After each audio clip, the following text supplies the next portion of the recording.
এই মুহূর্তে আমাদের অনেক বড় চ্যালেঞ্জ দেশের জন্য আর্থিক ব্যবস্থাপনা খাতে সবচেয়ে বড় চ্যালেঞ্জই হলো যে আমরা কিভাবে আমাদের ট্যাক্স রেভিনিউটাকে বাড়াবো এবং সেক্ষেত্রে সত্যিকার অর্থে আমরা কাস্টমস থেকে খুব বেশি ডিউটি ইম্পোজ করে বাড়ানোর সুযোগ নানা কারণে নাই, কারণ সেটা সরাসরি আমাদের জনগণকে ইফেক্ট করে এক, আর সেকেন্ড হচ্ছে আমাদের ইন্টারন্যাশনাল যে রেগুলেশনগুলো আছে, WTOর যে রিকোয়ারমেন্টগুলো আছে, সে কারণেও আমরা সেখান থেকে খুব বেশি আদায় করতে পারবো না। আমাদের মূল সোর্স হচ্ছে ভিএটি এবং আমাদের আয়কর। আমাদের বিসিসির প্রশাসক মহোদয় খুব ভালোভাবে বলে গেছেন যে সত্যিকার অর্থে ব্যবসায়ীগণ কিন্তু ভিএটি দেন না, ব্যবসায়ীগণ সরকারের পক্ষে কালেক্টিং এজেন্ট হিসেবে কাজ করে থাকেন, ভিএটি দেন হচ্ছে আমাদের আলটিমেট ভোক্তাগণ।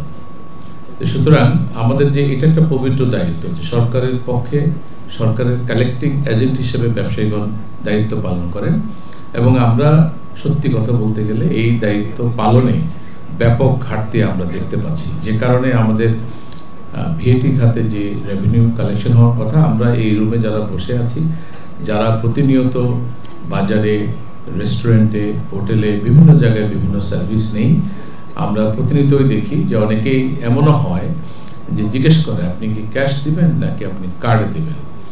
যখনই বলবেন কার্ডে দিবেন, বলবে যে আমরা কার্ডে নেই না, আপনি ক্যাশে দিবেন, মেমো দিবেন না। তার মানে এটা কিন্তু ওয়াইড স্প্রেড আমাদের ট্যাক্স পেয়ারদের মধ্যে, বিশেষ করে আমাদের ব্যবসায়ী গণদের মধ্যে। আমি আবারও বলছি, ওনারা কিন্তু ভ্যাট পেয়ার না, ওনারা হচ্ছেন সরকারের পক্ষে কালেক্টিং এজেন্ট। ভ্যাট কিন্তু দিবেন হচ্ছে কাস্টমার।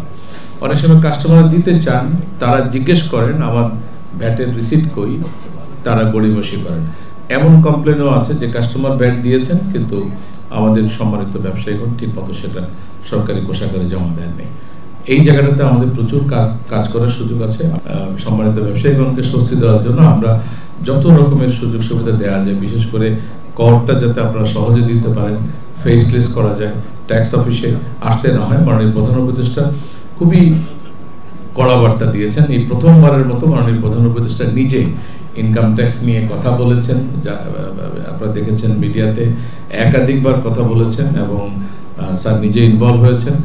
আমরা স্যার যেটা বলেছেন যে করদাতা, সম্মানিত করদাতাগণকে যেন কোনো ট্যাক্স অফিসে আসতে না হয়, একটা ভলান্টিয়ার বাহিনী তৈরি করো, যদি তাদের কোনো অ্যাসিস্ট্যান্ট লাগে তাদের বিজনেস প্রেমিসেসে গিয়ে দিতে হবে। এই ধরনের ফেসলেস আমরা এটা করতে চাচ্ছি, এটা করা সম্ভব, আপনাদের সবার সহযোগিতা লাগবে। ছোটোখাটো ভুল ত্রুটির জন্য আমাদের অনেক রেভিনিউ লিকেজ হয় এবং আমরা আপনাদের সহযোগিতায় আমরা ড্রাস্টিক কিছু অ্যাকশন নিব, বিশেষ করে যেই জায়গাগুলোতে কমপ্লায়েন্সের চরম অভাব আছে সেগুলোতে যাতে আমরা কমপ্লায়েন্সে নিয়ে আসতে পারি।